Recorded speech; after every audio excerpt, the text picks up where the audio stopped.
Hello दोस्तों। आज का जो वीडियो है इकोनॉमिक्स का सेकंड पार्ट है। तो पहले हम जानेंगे अर्थशास्त्र के पहले वीडियो में क्या पढ़े थे। तो हम लोग अर्थशास्त्र के पहले वीडियो में पढ़ रहे थे क्षेत्रक। क्या पढ़ रहे थे? क्षेत्रक, जिसको क्या बोला जाता है? सेक्टर। तो पहले वीडियो में हम लोगों ने देखा था स्वभाव के अनुसार। क्या देखा था? स्वभाव के अनुसार। इसमें तीन चीज पढ़े थे। प्राथमिक क्षेत्रक,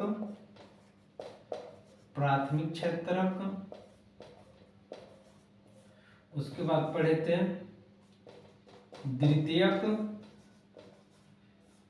क्षेत्रक, और क्या पढ़े थे? तृतीयक क्षेत्रक।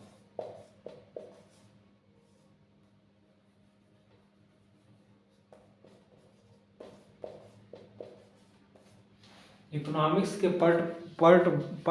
फर्स्ट भाग में हम लोग क्या देखे थे? प्राथमिक द्वितीयक क्षेत्रक, यानी जो कृषि में काम करते हैं, यानी जो उत्पादन करते हैं प्राथमिक होता है। और द्वितीयक में मान लीजिए जो कंपनियां जो विनिर्माण का काम करती है द्वितीयक में आती है। और जो तृतीयक होता है सेवा क्षेत्र, जो नौकरी हो गया, मतलब ना निर्माण करता है ना उत्पादन करता है, बस दोनों का क्या करता है? हेल्प करता है। तो पहले वीडियो में हमने इन तीनों को डिटेल से देखा था।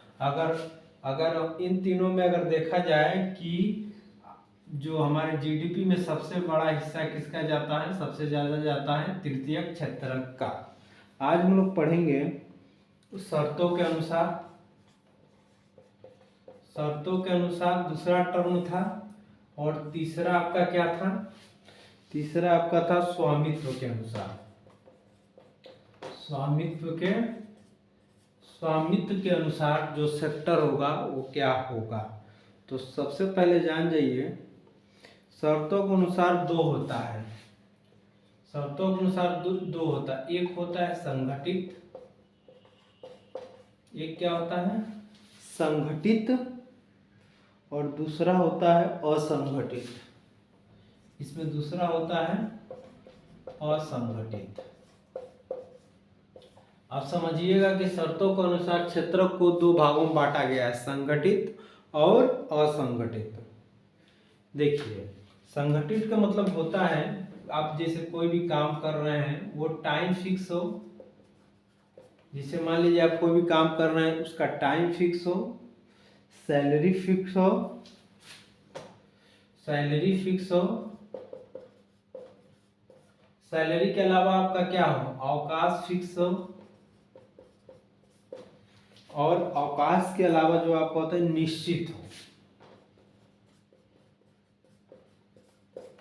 देखिए, कोई भी जैसे संगठित क्या होता है, जिससे आपका जो कोई भी सरकारी हम लोग जॉब करते हैं तो संगठित क्षेत्र होता है, क्योंकि इसमें सैलरी फिक्स होती है, नौकरी निश्चित होती है।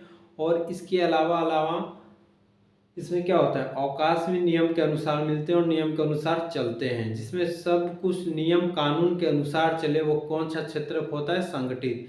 अब प्राइवेट में भी बड़ी बड़ी कंपनियां हैं जो नियम के अनुसार चलती हैं, तो वो भी क्या कहलाएंगी? संगठित। और असंगठित क्षेत्र वो होता है, जैसे मान लीजिए कृषि है। कृषि क्या है? असंगठित है। जैसे मान लीजिए कोई जरूरी नहीं है कि आप इसमें साल भर वर्क करते रहेंगे, कोई भी सैलरी निश्चित नहीं है, टाइम निश्चित नहीं है। ठीक है? जैसे दुकान है, आपका दुकान है, एक असंगठित क्षेत्र है, जिसमें आप मन किया तो 10 बजे खोले, मन किया तो 11 बजे खोले, मन किया तो 8 बजे खोले। जिसमें टाइम सैलरी कुछ भी फिक्स ना हो, असंगठित क्षेत्र होता है। और जिसमें टाइम सैलरी अवकाश मतलब सब कुछ नियम कानून के अनुसार चले, वो क्या होता है? संगठित क्षेत्र होता है। तो शर्तों के अनुसार क्या हो गया? संगठित क्षेत्र और असंगठित क्षेत्र। इसके अलावा अगर हम स्वामित्व के अनुसार देखें, तो स्वामित्व के अनुसार पहला होता है सार्वजनिक क्षेत्र। देखिए, और दूसरा होता है, एक होता है निजी क्षेत्र।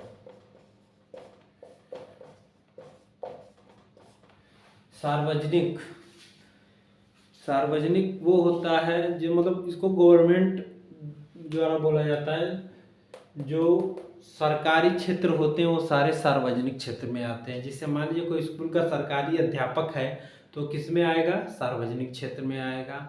या कोई पुलिस है तो किस में आएगा, सबको देख रहा है तो सार्वजनिक क्षेत्र में आएगा।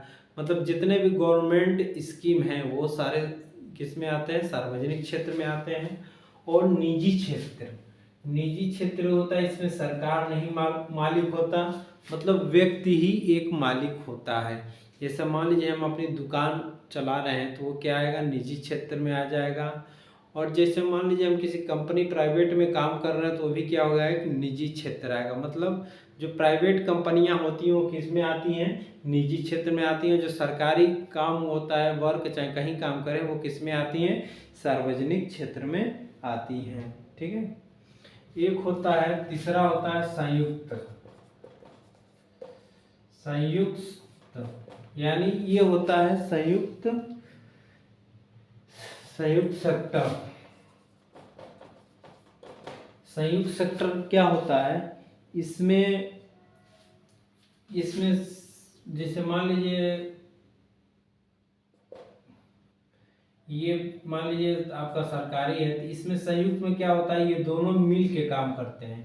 इसको बोला जाता है PPP मॉडल, यानी पब्लिक प्राइवेट पार्टनरशिप। क्या बोला जाता है, पब्लिक प्राइवेट पार्टनरशिप। इसमें क्या होता है कि सरकारी भी रहता है, सार्वजनिक और निजी, मतलब दोनों का अलग अलग अपना अपना हिस्सा होता है और दोनों मिलकर जो काम करते हैं वो किस क्षेत्र में आते हैं, संयुक्त सेक्टर में आते हैं। पहला हो गया सार्वजनिक, जो टोटली पब्लिक हो, मतलब सरकारी हो, और निजी टोटल प्राइवेट हो, जिसमें मालिक सरकार नहीं है, कोई व्यक्ति है। और संयुक्त होता है कि किसी भी काम को जब दोनों मिल के करें तो क्या होता है, संयुक्त सेक्टर होता है। एक होता है सहकारी, एक क्या होता है, सहकारी। सहकारी क्या होता है, इसमें जान जाइए इसमें क्या होता है, इसमें सरकार का योगदान बहुत नहीं होता, बस इसमें क्या करती है, दिशा निर्देश देती है। क्या देती है, सहकारी में दिशा निर्देश देती है। जैसे मान लीजिए डेयरी उद्योग है तो उसमें क्या कहेगी, किसी को मतलब सहकारी क्षेत्र स्थापना करेगी और कहेगी कि आप दूध खरीदिए, बेचिए, यहाँ बेचवाइए, मतलब ये सारे नियम कानून वो बना देगी, दिशा निर्देश दे देगी, लेकिन उसमें इसका कोई बड़ा हाथ नहीं होगा, बस एक रिसर्च का काम करेगी, वही क्या होता है, सहकारी। तो देखिए क्षेत्रक हम लोग पहले, अगर कोई कृषि में काम कर रहा है प्राथमिक, ठीक है, कृषि में काम कर रहा है प्राथमिक को क्या होगा, असंगठित, और क्षेत्र क्या होगा, निजी होगा। अगर मान लीजिए कोई शिक्षक है तो शिक्षक किस में जाएगा, तृतीय क्षेत्र में। इसमें किस में जाएगा, संगठित में जाएगा। इसमें किस में जाएगा, सार्वजनिक। अगर सरकारी रहेगा तो सार्वजनिक, प्राइवेट रहेगा तो निजी। तो इन हिसाब से क्षेत्र क्या होता है, स्वभाव के अनुसार देख लिए, शर्तों के अनुसार देख लिए, और स्वामित्व के अनुसार क्या किए, हम लोग सारे क्षेत्र को देख लिए। ठीक है। अब आप किसी भी व्यक्ति को, जैसे मान लीजिए कोई कंपनी में प्राइवेट काम कर रहा है तो क्या होगा, आपका द्वितीय क्षेत्र होगा, इसमें असंगठित होगा, और इसमें क्या होगा, निजी क्षेत्र। अगर मान लीजिए वो प्राइवेट कंपनी ही है लेकिन अगर सरकार वो प्राइवेट दोनों मिलकर काम कर रही है तो कौन सा सेक्टर कहलाएगा, संयुक्त सेक्टर कहलाएगा। ठीक है। चलिए आपका खत्म हो गया। अब हम लोग चलते हैं, एक चीज देखते हैं अर्थशास्त्र में, उत्पादन। क्या देखते हैं, उत्पादन क्या होता है। उत्पादन, उत्पादन को बोलते हैं प्रोडक्शन, प्रोडक्शन। ठीक है। अगर कोई पूछे कि उत्पादन क्या होता है, ये होता है किसी भी चीज का उत्पादन करना। क्या होता है, किसी भी वस्तु या चीज, किसी भी वस्तु का उत्पादन करना। ठीक है। उत्पादन मतलब हो गया किसी भी वस्तु का उत्पादन करना। ठीक है। इसमें चार चीज की जरूरत होती है। पहला तो पूंजी, जिसको हम लोग क्या बोलते हैं, कैपिटल। और दूसरा होता है, पूंजी के बाद आपको जरूरत होती है भूमि, तीसरा इसमें जरूरत होती है उद्यमी, और चौथा इसमें जरूर होता है श्रमिक, ठीक है, लेबर। किसी भी उत्पादन के लिए ये 4 कारक सबसे जरूरी होते हैं, क्योंकि हमको कोई भी चीज़, अगर मान लीजिए किसी भी चीज़ के उत्पादन के लिए कारखाना चाहिए, तो उसके लिए हमको सबसे पहले तो पूंजी चाहिए। और जहाँ कारखाना लगाएंगे या छोटी फैक्ट्री ही लगाएंगे, चाहे एक दुकान ही लगाएंगे, उसके लिए हमको क्या चाहिए? भूमि चाहिए, ठीक है।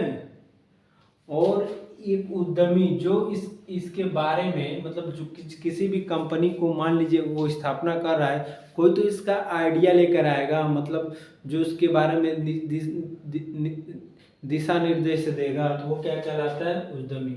और इसमें काम करने के लिए चौथा कारक की जरूरत क्या पड़ती है? श्रमिक की जरूरत पड़ती है, ठीक है।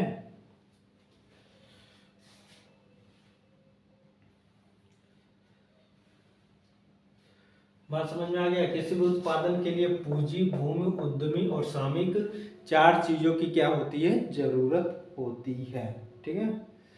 और इसमें जान जाइए, अगर कोई भी काम इसमें, अगर मान लीजिए उत्पादन हो रहा है, चाहे कुछ भी हो रहा है, अगर सरकार चला रहा है, सब कुछ किसके हाथ में है? सरकार के हाथ में है, तो क्या कहलाएगा? समाजवादी। समाजवादी। अगर मान लीजिए यह, अगर ये निजी क्षेत्र में है, किस क्षेत्र में? निजी, सब कुछ निजी क्षेत्र में है, सब कुछ निजी क्षेत्र में, तो वो कहलाएगा पूंजीवादी। क्या कहलाएगा? पूंजीवादी। क्यों? अगर अमेरिका देखेंगे, पूंजीवादी क्षेत्र है। और जिसमें क्या हो, एक होता है संयुक्त, यानी समाजवादी और पूंजीवादी दोनों मिलकर काम करें, तो होता है मिश्रित। क्या होता है? मिश्रित होता है। तो आप जान जाइए मिश्रित होता है। अगर कोई पूछे भारत की अर्थव्यवस्था कैसी है, तो मिश्रित अर्थव्यवस्था है, क्योंकि इसमें सरकार भी काम करती है और निजी भी काम करती है, यानी दोनों मिलकर भी काम करते हैं। इसलिए ये कैसी, भारत की अगर अर्थव्यवस्था की बात की जाए तो मिश्रित अर्थव्यवस्था है। तो आज के वीडियो में बस इतना ही रहने देंगे। उत्पादन के कारक के बारे में समझे, पूंजी, भूमि, उद्यमी, श्रमिक। और सरकार काम करते तो समाजवादी, निजी है तो पूंजीवादी, संयुक्त है तो मिश्रित, यानी पूंजीवादी भी हो उसमें, समाजवादी भी हो। तो आज का वीडियो कैसा लगा जरूर बताएं। आगे हम लोग जीडीपी पढ़ेंगे। धन्यवाद।